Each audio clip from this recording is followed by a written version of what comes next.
Hi, it's Franche here. I've got a treat for the ladies tonight. We're going to make a cooling spray for all of those that have hot flashes. Okay, younger women can use it for PMS too because it helps to calm that down. So the first thing we're going to do is we're going to take 3 tablespoons of distilled water, and I've already got it measured out into this measurer. We're going to take 2 tablespoons of pure aloe vera gel. Okay, that's pure aloe vera gel I got at the pharmacy. And in it, we're going to put in our essential oils. And I will go over what those essential oils are. But right now, what we want to do is mix our essential oils and aloe vera that I've already put in here and put it into the water. The reason I'm using a fork is so that I can mix it easier. Okay, so I've got that in there, and now I'm just going to mix it up real good. Okay. All right, but the oil and the water doesn't mix. I mean, duh, right? So I have a solution for that. It's called Geogard. And Geogard has benzoyl alcohol. It has salicylic acid and ascorbic acid. So pretty much natural. And I'm going to put 12 drops of this in my mixture. So I've got 1, 2, 3, 4, 5, 6, 7, 8, 9, 10, 11, 12. Okay? So what that does is it helps with to keep it mixed up, and it also helps to extend the shelf life. This is now good for 6 months. And what I'm going to do next is I'm going to pour it into a spray bottle, and I have the base of the bottle right here, and I'll handle that in just a few minutes. But I also can make a wonderful bath salt with this. So all it requires is a half a cup of Epsom salt. And so I always keep my Epsom salt in a container, and this is the dipper that stays in the Epsom salt. So I've got the first quarter cup is coming up. Okay, so there is a quarter cup, and I'm going to get another one so that it makes a half a cup of Epsom salt. Epsom salt is a wonderful, wonderful thing. I use it every day in my shower or bath. I use it in my shower by putting it in. I stop the drain up on my shower, and then I put it there and just let my feet soak in it as I'm taking my shower.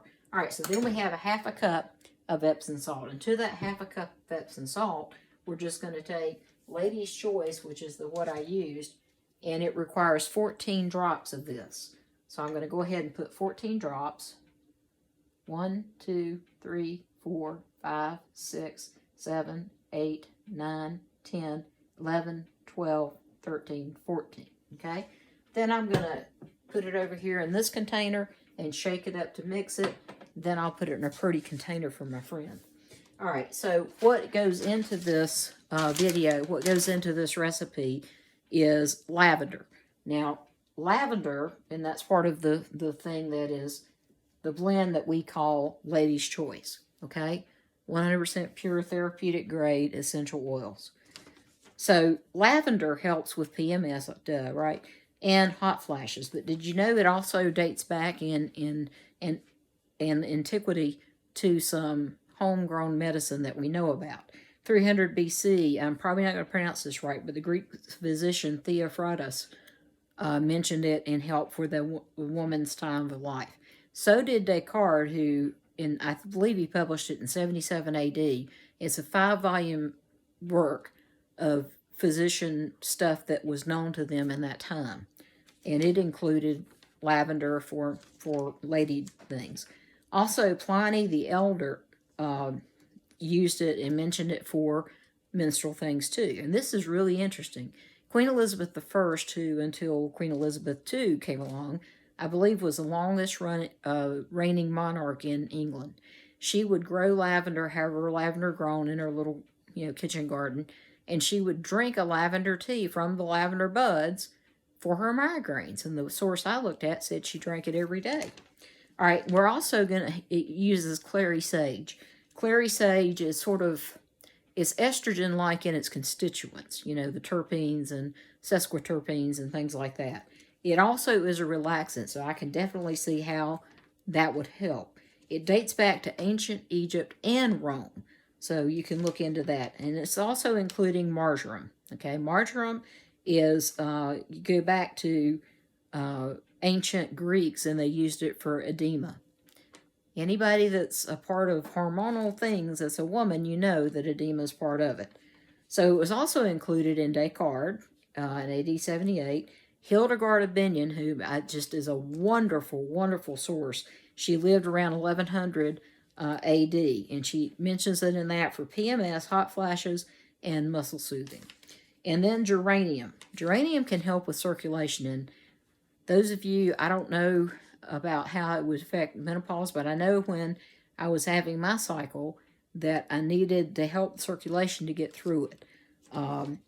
So this might be really good. It can also act as a hemostatic, which is what I'm talking about. It helps the circulation a little bit.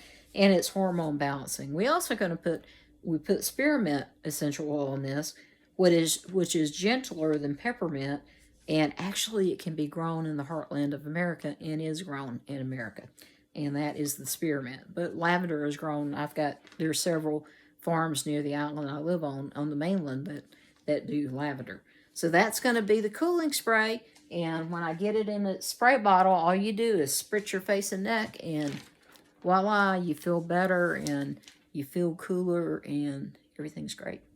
All right, hope you enjoyed that. And, you know, I don't really sell the essential oil products online.